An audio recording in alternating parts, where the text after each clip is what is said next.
The scream cut through the pre-dawn silence like a knife through skin. In the kitchen of the Whitmore Plantation, deep in Tuscaloosa County, Alabama, a man was being nailed to his own table. The year was 1859, and the March air hung thick with moisture and the copper smell of fresh blood. Silas stood over Overseer Garrett Thorne, a claw hammer gripped in his scarred right hand. The hammer's head was dark with rust and something wetter, something that dripped onto the wide oak table in thick, deliberate drops. Thorne's right palm was already pinned to the wood, a bent nail driven clean through the meat of his hand and deep into the grain beneath. The overseer thrashed like a fish on a dock, his legs kicking uselessly, his free hand clawing at the table's edge. But Silas was reaching for another nail. The single lantern on the wall guttered and spat, casting wild shadows that made the scene before it seem even less real, even more like something from a fever dream. The kitchen, normally a place of ordered brutality, of measured cruelty wrapped in the mundane tasks of cooking and serving, had become something else entirely. An altar. A judgment seat. A place where 6 years of compressed horror had finally found its release. Thorne's screams were primal, wordless. They held no trace of the cultivated authority he'd wielded like a whip for half a decade. They were the sounds an animal makes when it finally understands it is prey. Silas's face showed nothing. No rage. No satisfaction. No fear. Just an emptiness so complete it was more terrifying than any expression of hatred could have been. His eyes, dark and depthless in the flickering light, fixed on Thorne's left hand as it scrabbled desperately across the blood-stained wood. "Please," Thorne managed, the word bubbling up through spit and terror. "Please, God, please." Silas caught the overseer's left wrist. His grip was iron. Thorne tried to pull away, but there was no strength left in him, nothing but the reflexive panic of a creature that knows its time has come. Silas positioned the hand carefully, almost gently, spreading the fingers wide against the oak. Thorne's wedding band caught the lantern light for just a moment, a thin circle of gold that seemed obscene in this place, at this moment. The second nail was longer than the first. Silas had selected it with care from the box beside the wood stove, the box Thorne himself had brought into the kitchen just 3 days prior. The overseer had planned to repair a loose floorboard. Instead, the nails would serve a different purpose entirely. Silas placed the nail's point against the center of Thorne's palm, just below the base of his middle finger. The overseer's whole body went rigid. His mouth opened wide, preparing for a scream that hadn't yet found voice. "No," Thorne whispered. "No, no, no." The hammer rose. In that suspended moment, everything seemed to crystallize, the weight of the hammer, the smell of blood and wood smoke, the sound of Thorne's ragged breathing, the steady drip drip drip of red onto the kitchen floor. Somewhere in the main house, a clock chimed 4. Dawn was still an hour away. The other slaves slept in their quarters behind the main building, or pretended to sleep, knowing that something terrible was happening but not yet knowing what. The hammer fell. The sound was worse than the scream that followed, a wet crunch of metal-piercing flesh, then the sharp crack of the nail punching through bone and into the wood beneath. Thorne's shriek was high and broken, a sound no human throat should be able to produce. His body convulsed, back arching off the chair, but his hands stayed where Silas had put them. Pinned. Crucified against the table where he'd eaten his meals while Silas served him. Where he'd laughed and drunk his whiskey while Silas cleaned up after him. Where he'd planned punishments and savored cruelties while Silas stood silent in the corner, invisible, less than human. Blood welled up around the second nail, mixing with the blood from the first, creating a dark lake that spread across the oak's surface. Thorne's fingers twitched and spasmed. His eyes rolled back, showing white in the lantern light. For a moment, Silas thought the overseer might faint, might escape into the mercy of unconsciousness. But Thorne's eyes focused again, fixing on Silas's face with an expression of such complete incomprehension that it was almost childlike. He was trying to understand how the natural order of things had shattered. How the hammer had ended up in the wrong hands. How the table had turned so completely and so finally. Silas stood motionless, the hammer still raised, his breathing calm and even. In the corner of the kitchen, the box of nails waited. There were 4 more inside, each one gleaming dully in the uncertain light. And outside, beyond the kitchen walls, the March darkness began, just barely, just at the edges, to give way to gray. Before we discover what led to this horrifying moment in the Whitmore kitchen, make sure you're subscribed to this channel and hit that notification bell. We're bringing you the darkest, most disturbing true stories from America's past that history tried to bury. Drop a comment below. Have you ever reached a breaking point where silence was no longer possible? Let's talk about it. Now, let's go back 6 years to understand how a man becomes capable of such terrible, terrible justice. The autumn of 1853 arrived in Charleston, South Carolina, with unseasonable cold. Silas stood on the auction block for the second time in his life, watching the faces of white men appraise him like they might appraise a horse or a piece of furniture.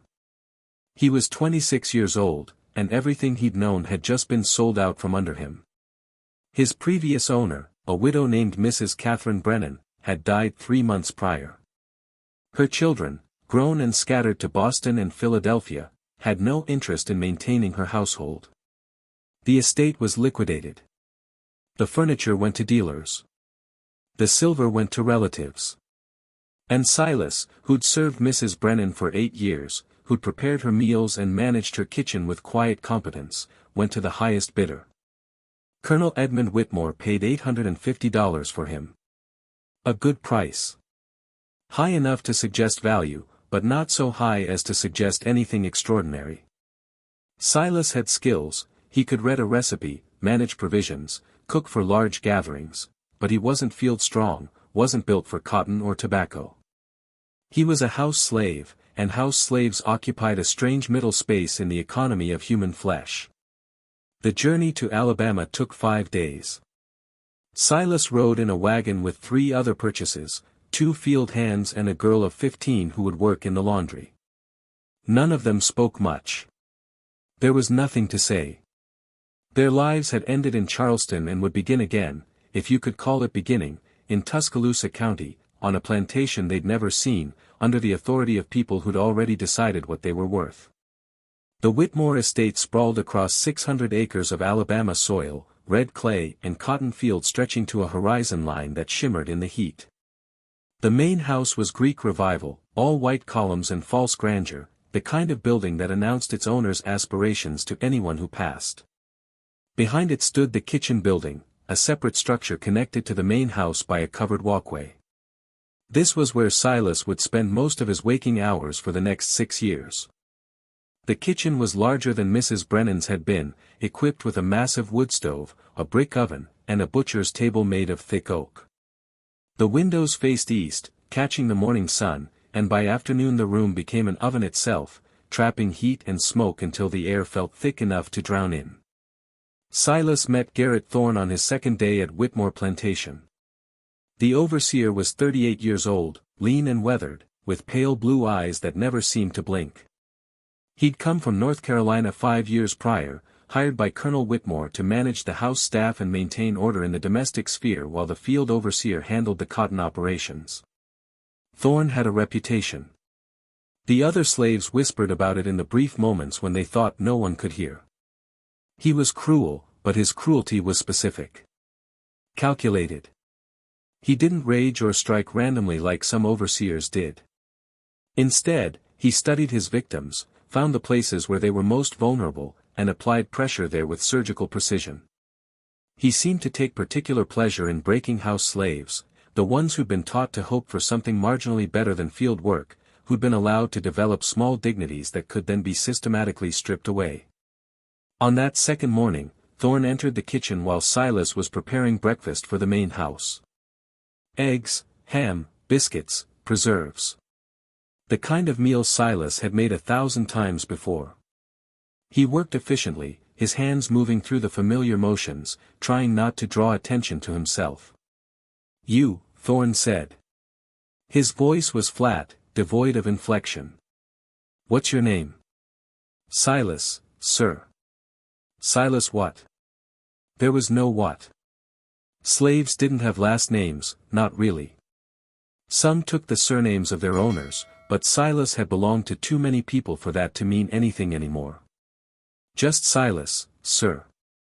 Thorne stepped closer, circling the worktable slowly. He picked up a knife from the counter, tested its edge with his thumb, set it down again.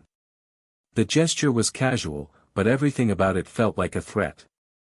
Colonel Whitmore paid good money for you, Thorne said. He expects quality. Charleston quality.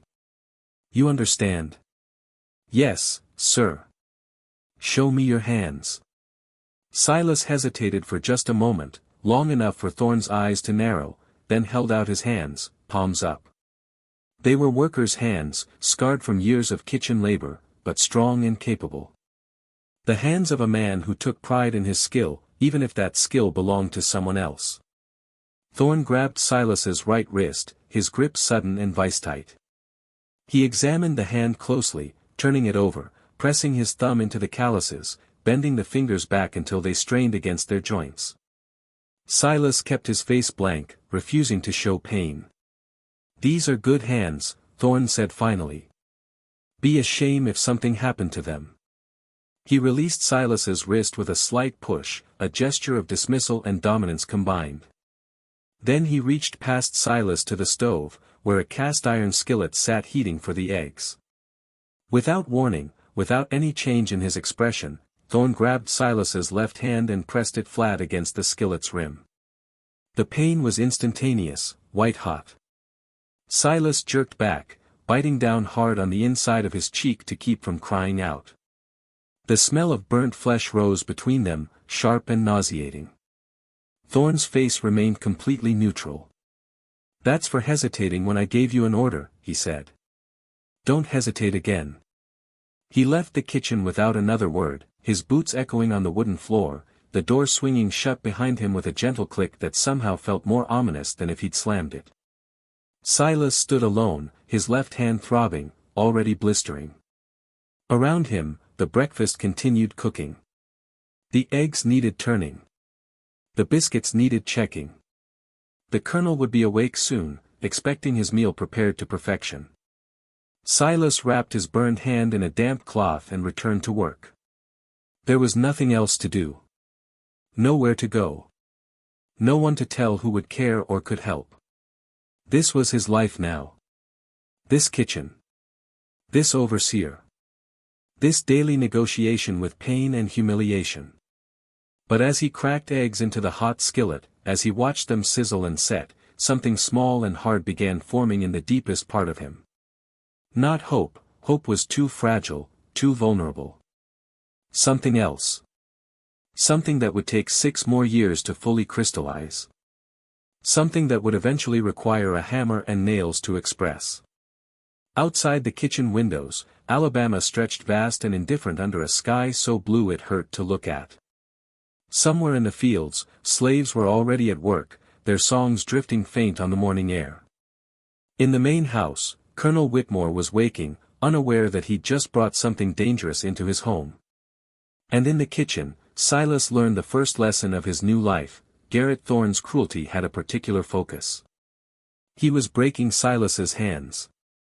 The pattern established itself within the first month and never varied. Thorne's cruelty had found its target, and like a dog worrying at a wound, he returned to it again and again. It started with small things. Accidents that weren't accidents. A drawer slammed on Silas's fingers while he was reaching for silverware. A pot handle that Thorne knocked loose just as Silas was gripping it, sending boiling water cascading over his knuckles. A cutting board that slipped, or was pushed, causing Silas's knife to slice deep into the meat of his thumb. Clumsy, Thorne would say, his voice flat and empty. Mrs. Brennan must not have trained you well. Silas learned quickly not to react. Pain was inevitable, but showing pain was a choice, and it was a choice that only invited more attention. He kept his face blank, his movements steady, his voice respectful and quiet. When Thorne burned him, he said nothing. When Thorne crushed his fingers in the flour barrel's heavy lid, he simply waited for release. When Thorne made him hold scalding pots without rags, testing how long he could endure, Silas stared at a point on the wall and counted his breaths until his vision began to tunnel. The other house slaves noticed. How could they not? By the end of 1854, Silas's hands were a map of Thorne's sadism. Burn scars crossed his palms like brands. His fingernails grew back thick and ridged after being crushed. The knuckles on his right hand had been broken at least twice, healing crooked, so that his grip was never quite the same again. Dinah, who worked in the main house cleaning and serving, pulled Silas aside one evening in the brief hour between dinner service and sleep. She was 43, had been at Whitmore Plantation since she was a girl, and had survived 3 different overseers. Her eyes held a terrible knowledge. "He's trying to break you," she whispered, glancing over her shoulder toward the main house where lamplight glowed in the windows. "Not just hurt you. Break you. Make you into something that don't even think of itself as human no more." Silas flexed his damaged hands slowly. They ached constantly now, a deep throb that never fully subsided. Even in sleep, the pain followed him. "Why?" he asked, though he thought he knew the answer. "Because you came from Charleston," Dinah said. "Because you got skills. Because you can read and figure and do things he can't do. Because Colonel Whitmore speaks to you sometimes like you're almost a person." She shook her head. "Men like Thorne, they can't abide that. They need you lower than low. Need you to know it, feel it, be it." She touched his scarred palm gently, her fingers tracing the burn marks. "He's making sure you can't never forget what you are. Every time you use these hands, you remember. You remember who owns them. Who can destroy them." Silas pulled his hand away, not roughly, but firmly. "I remember," he said quietly. What he didn't say was that memory worked both ways. By the spring of 1856, Thorne had refined his methods. The kitchen had become a theater of casual torture, each day bringing new variations on the same theme. He made Silas plunge his hands into buckets of ice water until they went numb, then immediately into boiling water.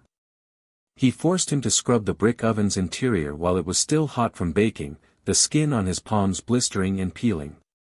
He developed a particular fondness for the wooden spoon, thick maple, worn smooth from years of use, which he would bring down on Silas's knuckles for infractions real and imagined. "Too much salt," Thorne would say, and the spoon would crack against bone.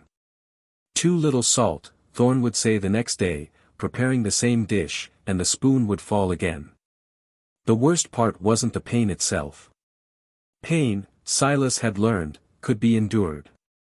The body had limits, but it also had surprising resilience. Wounds healed, or at least scarred over. Broken bones knit themselves back together, imperfectly but functionally. The worst part was the intent. The obvious, undisguised pleasure Thorne took in the work. He wasn't angry when he hurt Silas. He didn't lose his temper or fly into rages. He was calm. Methodical. Almost gentle in the way he positioned Silas's hands for punishment, the way he selected his tools, the way he modulated the damage to keep Silas functional but always in pain. And Colonel Whitmore saw none of it. Or chose not to see it. The Colonel's world consisted of dinner parties and political discussions, cotton prices and investments, the maintenance of an illusion of genteel civilization built on a foundation of human misery. As long as his meals appeared on time, prepared to his standards, the mechanism by which they materialized was of no concern to him. Once, only once, Mrs. Whitmore noticed Silas's hands as he served her tea. Her eyes widened slightly, the briefest flicker of recognition that something was wrong. She opened her mouth, perhaps to ask, perhaps to comment. But Thorne was standing in the doorway, watching. And whatever Mrs. Whitmore had been about to say died unuttered. She looked away, lifted her teacup, and the moment passed like it had never existed at all. That night, Thorne came to the kitchen after the evening meal had been cleared. Silas was alone, scrubbing the oak table where the family ate while slaves starved. He heard the door open but didn't turn around. He'd learned that anticipating Thorne's arrival only made things worse. "Mrs. Whitmore noticed your hands today," Thorne said conversationally.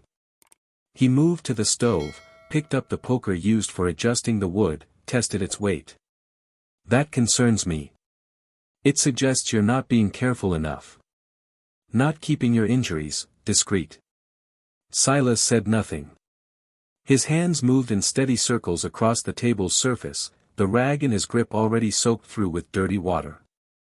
"Come here," Thorne said. Silas straightened slowly, turned, approached. The kitchen was dark except for a single lamp on the shelf near the door. Shadows pooled in the corners like standing water.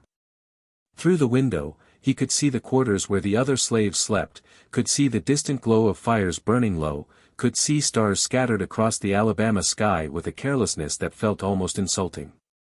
Thorne set the poker down on the table.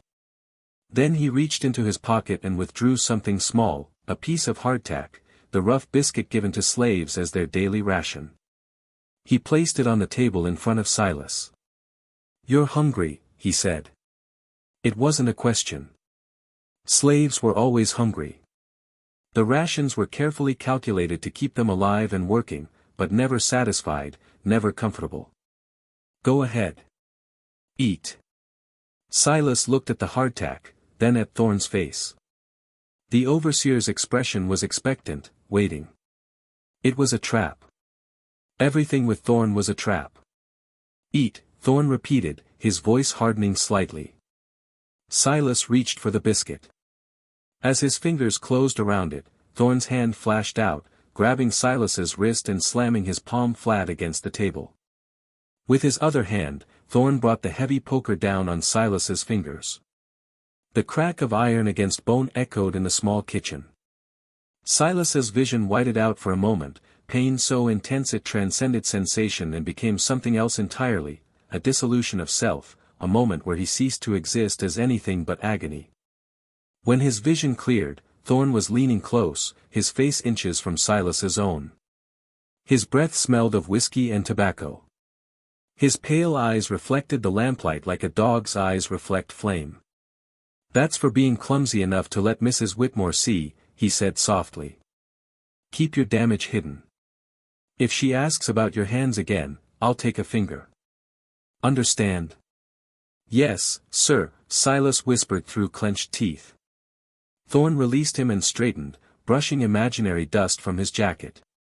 He picked up the hardtack and tossed it into the wood stove, where it caught and flared and turned to ash in seconds. "Clean up this table," he said. "Colonel wants breakfast at 6 sharp tomorrow. Don't be late." He left, and Silas stood alone in the kitchen, cradling his damaged hand against his chest. 2 fingers were already swelling, already turning purple-black. Tomorrow they would have to work anyway, gripping knives and pots and pans, performing the precise tasks that cooking required. But tonight, in the darkness, Silas allowed himself something he rarely permitted, memory of a different time. Charleston. Mrs. Brennan's kitchen. A place where his hands had been respected, where his skill had meant something, where cruelty was casual and systemic but not personal, not targeted, not sharpened to a point and driven home again and again. He'd been a person there, almost. As close to a person as a slave could be. Here, he was a thing. A target. A canvas on which Thorne painted his rage and his need for dominance in shades of bruise and burn and break. Silas's hands throbbed with a pain so familiar it had become almost ambient, a constant baseline against which all other sensation was measured. He looked down at them in the dim lamplight, twisted, scarred, broken things that somehow still worked, still performed the tasks required of them. And in the deepest part of himself, in a place so buried that even Thorne's cruelty couldn't reach it, something hardened further. Something that wasn't quite rage and wasn't quite hate but was instead a kind of terrible patience. The body could only endure so much. But more than that, the soul could only swallow so much injustice before it began to change, to transform, to become something other than what it had been. Silas was changing. Cell by cell, scar by scar, broken bone by broken bone. And Garrett Thorne, in his arrogance, in his certainty that silence meant submission, never noticed until it was far too late. March in Alabama carried the promise of spring but hadn't yet delivered on it. The nights remained cold enough to require fires, and the mornings arrived wrapped in mist that clung to the ground like something reluctant to leave. On the 23rd day of that month in 1859, Silas woke before dawn as he always did, his body trained by 6 years of routine to rise before the roosters, before the sun, before the world demanded anything of him. His hands ached. They always ached now. The cold made it worse, settling deep into the bones that had been broken and the joints that had been damaged beyond proper healing. He flexed his fingers slowly in the darkness of the quarters, feeling the stiffness, the wrongness, the constant reminder of what he had become. In 3 hours, he would need to prepare breakfast for the Whitmore family and their guests. Colonel Whitmore was entertaining a cotton buyer from Mobile, a man named Preston DeVries who had arrived the previous evening with his wife and teenage daughter. The meal needed to be elaborate: ham, eggs cooked 3 different ways, biscuits, gravy, grits, fresh preserves, coffee, and cream. The kind of spread that announced prosperity and refinement to visitors who might otherwise wonder if Alabama planters were as successful as they claimed to be. Silas dressed in the dark, his fingers fumbling with buttons that would have been simple to manage before Thorne had spent 6 years breaking them. He walked through the pre-dawn cold to the kitchen, unlocked the door. Thorne had given him a key, because someone needed to start the fires early, and the overseer preferred sleep to supervision, and began the morning's work. The fire in the wood stove caught easily.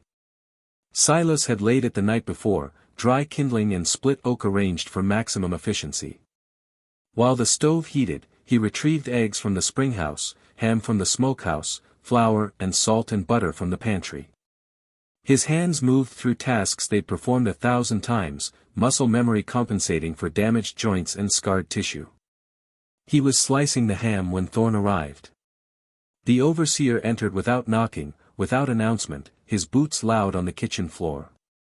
Silas didn't look up. He'd learned years ago that eye contact was often interpreted as challenge, and challenges were met with punishment. "Morning," Thorne said. He moved to the stove, warming his hands over its surface. In the growing light from the windows, his face looked haggard, the lines around his mouth deeper than usual. He'd been drinking the night before. Silas had heard him in the main house, his laughter echoing through the covered walkway that connected it to the kitchen, his voice growing louder and more aggressive as the evening progressed. "Morning, sir," Silas replied quietly, his knife moving through the ham in steady, even slices. Thorne watched him work for a long moment. Then he moved to the pantry, ostensibly to check on supplies, and emerged a few minutes later eating something. It took Silas a moment to realize what it was: the ham. A substantial piece of it, perhaps a quarter of what Silas had been planning to prepare for breakfast. The overseer chewed slowly, deliberately, his eyes fixed on Silas the entire time.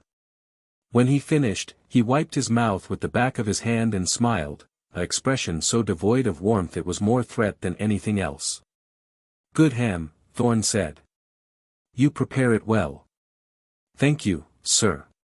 Shame there isn't more of it." Silas's hand stilled on the knife. A cold understanding began spreading through his chest, familiar and terrible. He knew what was coming. After 6 years, he always knew what was coming. "Sir," he said carefully. "The ham I just ate," Thorne said, his voice taking on the flat, dead quality it always had before violence. "The ham that was meant for the colonel's breakfast. The ham you somehow allowed to go missing." He stepped closer, circling the worktable slowly. "That's theft, Silas. You know what happens to thieves on this plantation." "I didn't," Silas began, then stopped. There was no point in protesting. No point in defending himself against an accusation they both knew was false. Thorne had eaten the ham himself, in front of Silas, and now he was going to punish Silas for its absence. The logic was circular, insane, and utterly typical. "Didn't what?" Thorne's voice sharpened. "Didn't steal food meant for your betters? Didn't think I'd notice? Didn't think there would be consequences?" He was standing directly behind Silas now, close enough that Silas could smell the whiskey still on his breath, the ham he'd just eaten, the tobacco he chewed constantly. Close enough to strike. Close enough to hurt. "I've been too lenient with you," Thorne continued, his voice dropping to something almost conversational. 6 years of small punishments, small lessons, and still you don't learn. Still you think you can get away with things. Still you think those Charleston manners and that kitchen skill make you special somehow. Silas said nothing. His damaged hands gripped the knife handle, knuckles white with tension. On the work table in front of him, the ham lay half-sliced, blood and fat glistening in the growing morning light. "I think you need a lesson you won't forget," Thorne said. "Something permanent. Something that'll remind you every day of your life what happens when you steal from Colonel Whitmore." He walked to the corner where the toolbox sat, the box he'd brought into the kitchen 3 days ago, the one with nails and a hammer for the loose floorboard he kept saying he'd fix but never did. Silas heard him rummaging, heard the clink of metal on metal, heard the purposeful selection of tools. When Thorne returned to the work table, he was carrying the hammer and a single long nail. The nail was old, hand-forged, the kind used in construction before the War of 1812. It was 6 inches long, square in cross-section, tapering to a sharp point. Rust covered its surface in patches of reddish-brown. "Hold out your hand," Thorne said. Time seemed to slow. Silas could hear his own heartbeat, loud and insistent in his ears. Could hear the fire crackling in the stove. Could hear, distantly, the morning sounds of the plantation waking, roosters crowing, slaves beginning their day, the world moving forward with complete indifference to what was about to happen in this kitchen. "I said hold out your hand," Thorne repeated, his voice hardening. Silas didn't move. Couldn't move. For 6 years he had endured. For 6 years he had submitted. For 6 years he had allowed Thorne to break his hands piece by piece, had swallowed his rage and his pain and his humanity, had made himself small and silent and invisible. But this was different. This was permanent in a way that burns and breaks were not. This was mutilation. This was Thorne declaring that Silas's hands, the only things he had left that held any value, any skill, any trace of who he'd been before, belonged entirely to the overseer, to be destroyed at will. "No," Silas said softly. The word hung in the air between them like something physical. Thorne's eyes widened slightly, surprise flickering across his face before it hardened into rage. "What did you say?" "No, sir," Silas repeated, his voice still quiet but somehow steadier than it had been in years. "I won't do it." Thorne's face flushed red. "You'll do what I tell you to do, or I'll have you whipped until you can't stand. I'll have you sent to the fields. You'll nail my hand to this table," Silas finished for him. "That's what you were going to do. That's what you've been building toward for 6 years. Breaking my hands wasn't enough. You need to destroy them completely." Something shifted in the kitchen. The air grew heavy, oppressive, as if the room itself was holding its breath. Through the windows, the pre-dawn darkness was giving way to gray, but inside the kitchen, shadows seemed to deepen rather than recede. Thorne's grip tightened on the hammer. "Put your hand on this table. Now." "No." The overseer moved fast, reaching for Silas's wrist, trying to force it down onto the oak surface. But Silas was ready this time. For 6 years he'd been caught off guard, had allowed himself to be hurt because resistance seemed pointless, because submission was the only path to survival. But something had broken in him. Or perhaps something had finally crystallized, had reached the point where it could no longer be compressed, could no longer be contained. As Thorne's hand closed on his wrist, Silas twisted. His damaged hands, scarred, broken, twisted things that Thorne had spent so long destroying, moved with a speed born of desperation. He caught Thorne's arm, wrenched it sideways, and suddenly they were struggling, the hammer still in Thorne's grip, both men fighting for control. They crashed against the work table, sending the ham flying, the knife clattering to the floor. Thorne was taller, heavier, stronger. But Silas was fighting with the accumulated rage of 6 years, with the fury of every burn and break and calculated cruelty, with something that felt larger than himself, an anger so pure and old it seemed to come from the ground itself, from every drop of blood that had soaked into Alabama soil, from every person who had died silent and unremembered on this cursed land. Thorne swung the hammer. Silas ducked, felt it whistle past his head close enough to stir his hair. He drove his shoulder into Thorne's midsection, and they went down together, crashing to the floor in a tangle of limbs and rage. The hammer skittered across the boards. Both men lunged for it. Silas's fingers closed on the handle first, those broken, scarred fingers that Thorne had spent so long trying to destroy. He gripped it tight, tighter than he'd ever gripped anything, and as Thorne scrambled toward him, Silas swung.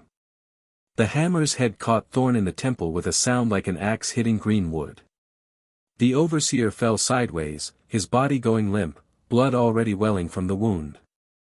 He wasn't unconscious, his eyes were still open, still aware, but he was stunned, helpless, his limbs refusing to obey him. Silas stood slowly, the hammer still in his hand. He was breathing hard, his chest heaving, his damaged hands trembling with adrenaline and rage and something that might have been terror if it wasn't so completely overwhelmed by other feelings. He looked down at Thorne. The overseer's pale blue eyes stared up at him with an expression Silas had never seen there before, fear. Pure, undiluted, animal fear. And in that moment, standing in the kitchen where he'd spent 6 years being systematically broken, standing over the man who'd made torture his daily routine, Silas felt something shift inside him. Something ancient and terrible. Something that whispered that submission was a choice, that silence was a choice, that there was another path available if he was willing to take it. The hammer was heavy in his hand. On the floor beside Thorne's head, the nail gleamed dully in the growing light. Thorne had said he wanted to teach a lesson. Something permanent. Something unforgettable. Silas bent down, picked up the nail, and looked at the oak table where he'd served so many meals, where he'd stood silent and invisible while his hands were destroyed piece by piece. "You're right," Silas said quietly. His voice sounded strange to his own ears, calm, almost gentle, but with something underneath it like stone scraping against stone. Someone needs to learn a permanent lesson. He grabbed Thorne's wrist. And the overseer began to scream. The scream was high and desperate, stripped of all authority, all pretense of civilization. It was the sound of a predator realizing it had become prey. Silas dragged Thorne across the kitchen floor, the overseer's boots scrabbling uselessly against the wood, leaving scuff marks that would never fully polish out. Thorne tried to fight, tried to pull away, but the blow to his head had left him weak, disoriented, his body refusing to coordinate properly. Blood ran down the side of his face, dripping onto his collar, spreading across the white fabric in dark blooms. "No," Thorne gasped. "No, wait, Silas, wait." It was the first time in 6 years the overseer had said his name without it being a prelude to punishment. The first time Thorne's voice had held anything resembling supplication. The sound of it, the naked fear, the sudden recognition of powerlessness, should have felt satisfying. Should have tasted sweet. But Silas felt nothing. No satisfaction. No joy. No triumph. Just a vast, terrible emptiness where his humanity used to be, and a cold certainty about what needed to happen next. He hauled Thorne upright, shoved him into the chair at the head of the oak table, the chair where the overseer had sat 1,000 times while Silas served him, while he planned cruelties, while he ate meals prepared by hands he'd spent years destroying. Thorne tried to stand, tried to push away, but Silas was ready for it. He brought the hammer down on Thorne's shoulder, not hard enough to break bone but hard enough to send a clear message. "Sit," Silas said. Thorne sat. "Please," the overseer whispered. His pale blue eyes were wide, pupils dilated with shock and fear. Blood continued to stream from the wound on his temple, running down his neck, soaking into his shirt. "Please, I'll leave. I'll go away. I'll tell the colonel it was my fault, I'll." Put your hands on the table. Silas, listen to me. Put your hands on the table. The command was quiet, almost gentle, but there was something in it that made Thorne obey. His hands, unmarked, unscarred, perfectly functional hands that had delivered so much pain, came up slowly and settled palm down on the oak surface. Silas looked at them. In the growing morning light, they seemed obscene in their intactness. No burns. No broken knuckles. No twisted fingers. No map of cruelty written across their surface. Just hands. Whole hands. Hands that had never known what they'd inflicted. He positioned Thorne's right hand carefully, spreading the fingers wide, pressing the palm flat against the wood. The overseer was trembling now, his whole body shaking so violently that the table rattled beneath him. "Don't," Thorne begged. Tears were streaming down his face, mixing with the blood, dripping from his chin. "God, please don't, I'm sorry, I'm sorry." Silas placed the nail's point in the center of Thorne's palm, just below the base of his middle finger. Exactly where Thorne had planned to place it in his own hand. The rust-covered iron dimpled the skin but didn't yet pierce it. 6 years, Silas said softly. 6 years you spent breaking my hands. Every day. Every single day. Burns. Breaks. Crushed fingers. Smashed knuckles. You made sure I remembered. You made sure I knew what I was. He raised the hammer. Now you'll remember too. The hammer fell. The nail punched through flesh and muscle and the small bones of Thorne's palm with a wet, crunching sound that was somehow worse than any scream. It drove through and into the oak beneath, sinking deep into wood that had absorbed 6 years of meals, of conversations, of casual cruelty. Blood welled up instantly, spreading in a dark pool around the nail's head. Thorne's shriek was inhuman. It tore from his throat raw and broken, a sound no person should be able to make. His body convulsed, back arching, free hand clawing at the table's edge, legs kicking out wildly. But his right hand stayed where Silas had put it. Pinned. Nailed down like an insect in a collector's case. Silas stepped back, breathing hard, the hammer still gripped in his scarred hands. For a moment he just watched as Thorne thrashed and screamed and tried desperately to pull free. The overseer's fingers flexed and spasmed around the nail, instinct trying to close the hand into a fist, but the iron spike through his palm made it impossible. Blood ran across the table in branching streams, following the grain of the wood, pooling in the shallow depressions worn by years of use. The screaming continued, echoing off the kitchen walls, loud enough to wake the dead. Loud enough to wake the whole plantation. But no one came. Not yet.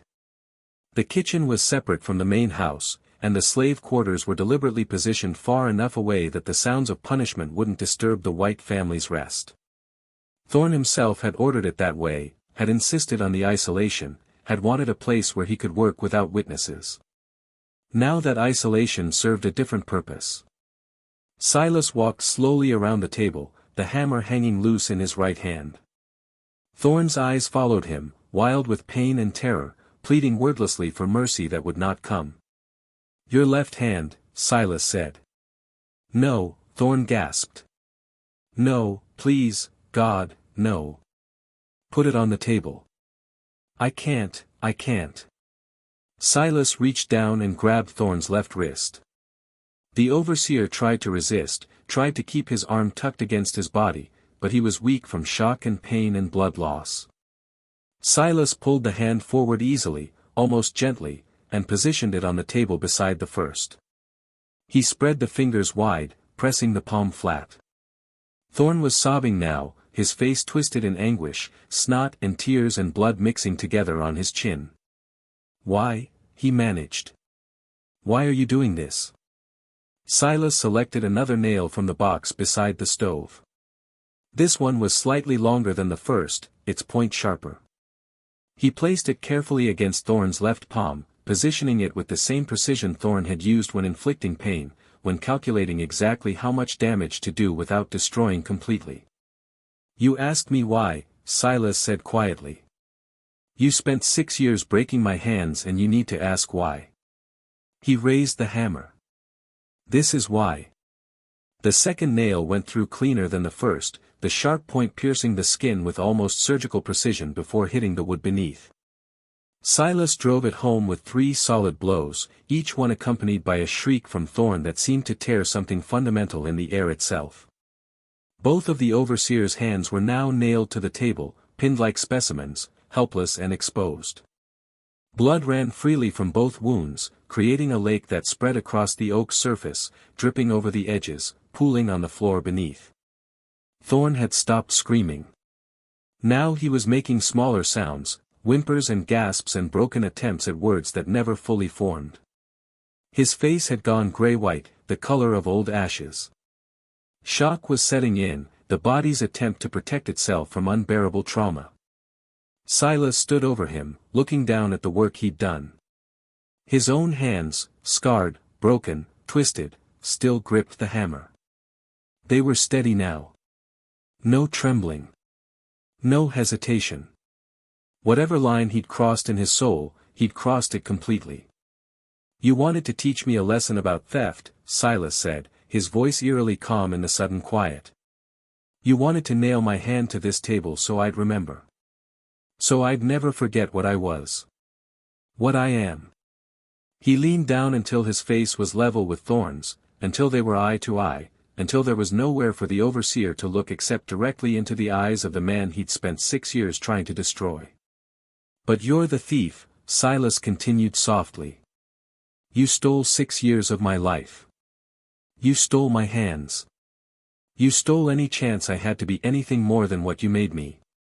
His scarred fingers tightened on the hammer's handle. You wanted to nail me to your table. To make me part of it. To make me remember my place forever. He straightened slowly, looking down at Thorne's pinned hands, at the blood spreading in patterns like tree roots across the wood. Now you'll never leave it. From somewhere in the main house, voices began to rise. The screaming had finally penetrated through walls and distance. People were waking. Colonel Whitmore would be getting out of bed, annoyed at the disturbance. The house slaves would be stirring, wondering what calamity had befallen in the kitchen. Silas heard footsteps on the covered walkway. Multiple sets, moving fast. He had perhaps 30 seconds before they arrived. 30 seconds before the world came flooding back in with its laws and its consequences and its absolute certainty about what happens to slaves who raise their hands against white men. He looked at Thorne one last time. The overseer's head had drooped forward, his breathing shallow and rapid, his body beginning to shut down from the trauma. But his eyes were still open, still aware, still capable of understanding what had been done to him. You spent 6 years teaching me lessons, Silas said quietly. I hope you learned something too. He dropped the hammer.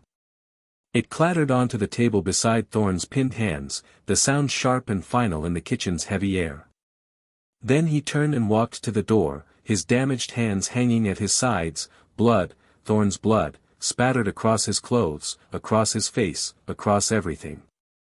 Behind him, Garrett Thorne made a small sound, half sob, half moan, the sound of a man discovering that the world he thought he controlled had rules he'd never imagined. The door to the covered walkway burst open. Colonel Whitmore stood there in his nightclothes, his face red with anger and confusion. Behind him, Mrs. Whitmore peered over his shoulder, her hand pressed to her mouth. Behind them, Dinah and 2 other house slaves clustered together, their faces carefully blank but their eyes showing everything, horror, recognition, and something that might have been satisfaction if they'd dared to let it show. They all froze when they saw the scene before them. Thorne nailed to his table. Blood everywhere. Silas standing beside it, the hammer at his feet, his expression empty of everything except a terrible calm. For a long moment, no one moved. No one spoke. The kitchen held them all in a tableau of violence and consequence, of natural order shattered, of something fundamental broken that could never be repaired. Then Colonel Whitmore found his voice. Jesus Christ, he whispered. Silas didn't respond. Didn't defend himself.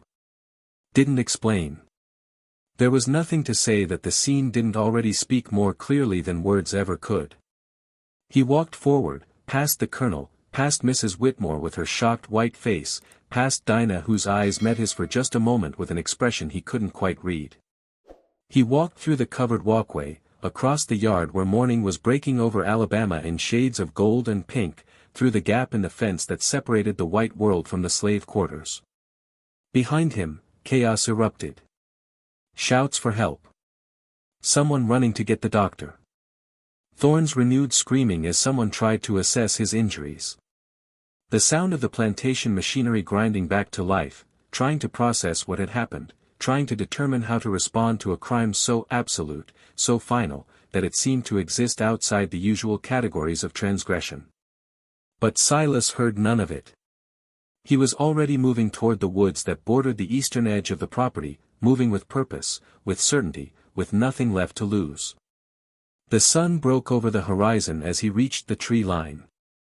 Light flooded across the cotton fields, across the main house with its white columns and false civilization, across the kitchen where 6 years of torture had finally found its answer. Silas didn't look back. He stepped into the shadows beneath the trees, and the Alabama forest swallowed him whole. Colonel Edmund Whitmore stood in his kitchen and tried to comprehend the impossible. Garrett Thorne was still alive, barely.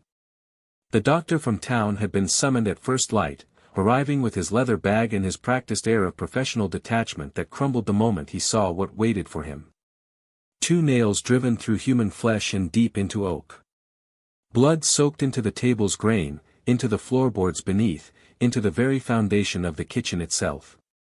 "Get him down," the doctor said, his voice tight. "For God's sake, get him down." But removing the nails proved harder than anyone anticipated. They'd been driven with such force, with such precision, that the points had buried themselves nearly 2 inches into the solid oak. The doctor tried to pull them free and couldn't. He tried to work them loose and Thorne's screaming became so violent, so sustained, that Mrs. Whitmore fainted in the doorway and had to be carried back to the main house. Finally, they had no choice. They had to saw through the table itself, cutting sections of oak away on either side of each nail, leaving Thorne with 2 pieces of blood-soaked wood still attached to his ruined palms. Only then could they move him, carrying him to his room in the overseer's cottage while he drifted in and out of consciousness, his hands, what remained of them, wrapped in bandages that soaked through almost immediately. The doctor worked for 3 hours. When he emerged, his face was gray. "He'll live," he told the colonel. But his hands. He shook his head. The nails severed tendons, damaged nerves, fractured the metacarpal bones. "Even if infection doesn't set in, and I give that even odds at best, he'll never have full use of them again. He certainly won't be able to write, to grip anything firmly, to perform any task requiring fine motor control." Colonel Whitmore nodded slowly, processing this. An overseer who couldn't grip a pen or a whip was no overseer at all. Thorne's usefulness had ended the moment that first nail pierced his palm. "What about the slave?" the doctor asked quietly. "The one who did this?" "Gone," Whitmore said. "Vanished into the woods at dawn. I've sent riders to neighboring plantations, alerted the sheriff in town, posted a reward." He paused, staring at nothing. "But he has hours on us. Maybe more. And the woods east of here go on for miles, connecting to swampland that stretches all the way to the Tombigbee River." The doctor packed his instruments carefully, not meeting the colonel's eyes. "What he did." He began, then stopped. "I've seen plantation punishments. I've set bones broken by overseers, treated slaves beaten half to death for minor infractions. I don't ask questions. It's not my place." He closed his bag with a decisive snap. "But I'll tell you this, whatever that man did to Thorne, Thorne did something worse to him first. I saw his hands, the slave's hands. Saw them when he was serving at dinner 2 months ago. They looked like they'd been systematically destroyed over years." "That's not," Whitmore began. "I'm not accusing anyone of anything," the doctor interrupted. I'm just saying that wounds like that don't happen by accident. They happen with intent. And intent creates consequences. He picked up his bag. You'll send word when the infection sets in. Because it will set in. Nails that old, that rusted, driven through flesh into dirty wood? I'd be shocked if he survives the week. But Garrett Thorne did survive. He survived the infection that raged through his hands, turning the flesh black and swollen, bringing fevers that left him delirious for days. He survived the amputation of his left ring finger and pinky when gangrene set in despite the doctor's best efforts. He survived the long, agonizing recovery that stretched through April and into May. What he didn't survive was his sanity. At first, it manifested as nightmares. The house slaves could hear him screaming in the overseer's cottage at night, could hear him begging someone, something, to stop, to let him go, to have mercy.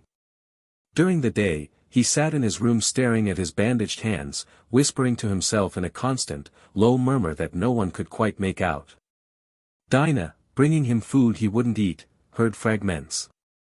His eyes, Thorne muttered. Something in his eyes. Not just him. Something older. Something that was waiting. Mr. Thorne, she said carefully, you need to eat.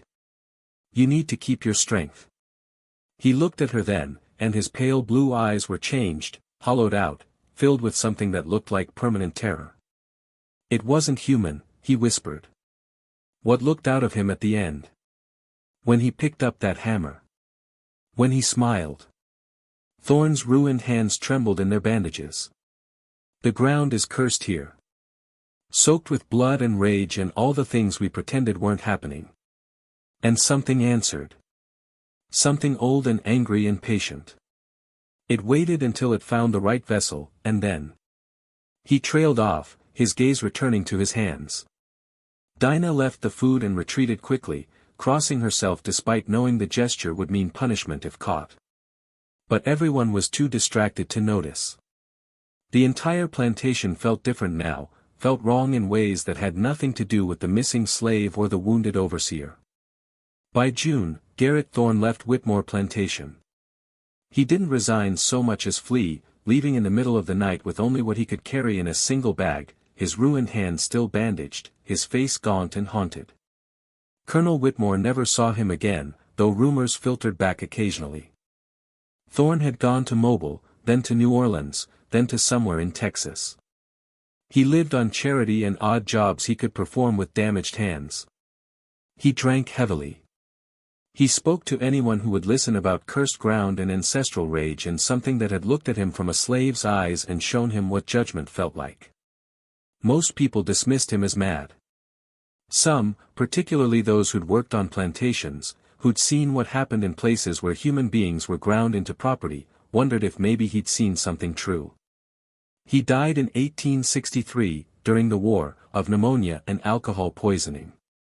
His last words, according to the nurse who attended him, were, "The hammer. Can you hear it? It's still falling." Back at Whitmore Plantation, life tried to return to normal. A new overseer was hired, a quieter man who ruled with economic efficiency rather than sadistic pleasure. The kitchen was scrubbed clean, the bloodstains scoured from the floor and table. But something remained. Everyone felt it. The oak table where Thorne had been nailed stayed in the kitchen. Colonel Whitmore had ordered it removed, burned, destroyed, but none of the slaves would touch it. They claimed it was cursed, that on certain nights they could hear sounds coming from the kitchen. The sound of a hammer striking a nail. The sound of someone screaming. The sound of justice being paid for in blood and iron. Eventually, the colonel gave up and let the table stay. It seemed easier than fighting about it. And truthfully, even he felt strange being in the kitchen after dark, felt watched in ways he couldn't articulate, felt the weight of something unfinished hanging in the air. As for Silas, he vanished completely. Search parties found no trace of him in the woods or the swamplands beyond. No neighboring plantation reported capturing a runaway matching his description. No slave catchers ever claimed the reward. It was as if he'd simply dissolved into the Alabama landscape, become part of the soil and trees and water. But stories began circulating. Whispered stories, passed from slave to slave in the careful language of survival. They said Silas had made it to the north, that he walked into Michigan a free man with scarred hands and empty eyes. They said he'd joined John Brown's raiders, that he'd fought at Harper's Ferry with particular fury. They said he died there, or lived there, or disappeared there. The stories varied depending on who was telling them. Other stories were darker. Some slaves claimed to see him on the plantation grounds at night, walking the perimeter with a hammer in his hand, watching the main house with patient eyes. They said he was waiting for something, that the woods had taken him but hadn't kept him, that he existed now in some in-between space where rage and justice and unfinished business kept the dead from resting. The house slaves avoided the kitchen after sunset. When they had to enter it, they moved quickly, never looking at the oak table too long, never listening too carefully to the sounds the old building made as it settled. Because sometimes, on certain nights when the air was heavy and still, they could swear they heard something. Footsteps on the floorboards. The creak of the table being leaned against. The whisper of someone breathing slowly, patiently, waiting. The Civil War came in 1861, and Whitmore Plantation felt its effects like everywhere else in the South. The cotton market collapsed. The slaves were freed by Union troops in 1865, walking away from the property that had held them with nothing but the clothes on their backs and scars that would never fully heal. Colonel Whitmore died broke and bitter in 1867, his world of gracious living and human property turned to ash. The main house fell into disrepair. The kitchen building lasted longer. Solid oak and good construction meant it weathered abandonment better than the painted columns and false grandeur of the plantation house. Local people scavenged what they could, but everyone avoided the kitchen. It had a reputation. Even people who didn't believe in haunting could feel something wrong about it, could sense the violence soaked into its walls, could hear, or imagine they heard, sounds that had no natural source. The oak table remained. Years passed, then decades. The kitchen's roof collapsed in 1889. The walls began to fall in the 1920s. But the table persisted, solid and heavy, too massive to easily move, too cursed for anyone to want to claim it. The bloodstains had darkened to black over time, had soaked so deep into the wood's grain that they seemed less like stains and more like the table's natural coloring. In 1934, a local historian tried to document what remained of Tuscaloosa County's antebellum plantations. She found the ruins of Whitmore Estate overgrown with kudzu and young trees, found the kitchen building reduced to a foundation and a few standing walls. But the table was still there, lying on its side, partially buried in leaf litter and rot. She tried to photograph it and her camera malfunctioned. She tried to take samples of the wood for analysis and her tools broke. She tried to return a second time and couldn't find the site again, even though she'd mapped it carefully and knew the area well. In her notes, she wrote, "There is something deeply wrong about that place. The air feels thick, oppressive, angry. I don't believe in ghosts, but I believe in trauma, in violence leaving marks that time can't erase. Whatever happened in that kitchen soaked into the ground itself. The land remembers. And it hasn't been forgiven. The table is still there, or what remains of it. The forest has largely reclaimed the Whitmore estate, turning it back into wilderness, burying the evidence of what happened there under layers of green and growing things. But locals still avoid the area. They talk about strange sounds on certain nights, the sound of hammering, of screaming, of justice being exacted in the language of iron and oak and blood. And sometimes, in the deep hours before dawn, when the air is still and the world is quiet, people claim to see a figure moving through the trees. A man with scarred hands carrying a hammer, walking the property line with patient, purposeful steps. Watching. Waiting. Remembering. They say Garrett Thorne learned a lesson that night in March of 1859. He learned what happens when you mistake silence for submission, when you confuse powerlessness with willing subservience, when you forget that every action creates an equal and opposite reaction, and that cruelty compounds until it finds release. But the deeper lesson, the one that still echoes through the ruins of Whitmore Plantation, through the Alabama soil, through the collective memory of a place built on brutality, is simpler and more terrible. The hammer is always waiting. The nails are always ready. And eventually, inevitably, the table turns. Justice may be slow. It may be brutal. It may come too late to save anyone. But it comes. Eventually, it always comes. And when it does, no amount of screaming can stop it from falling. If this story left you disturbed and thinking, you're not alone.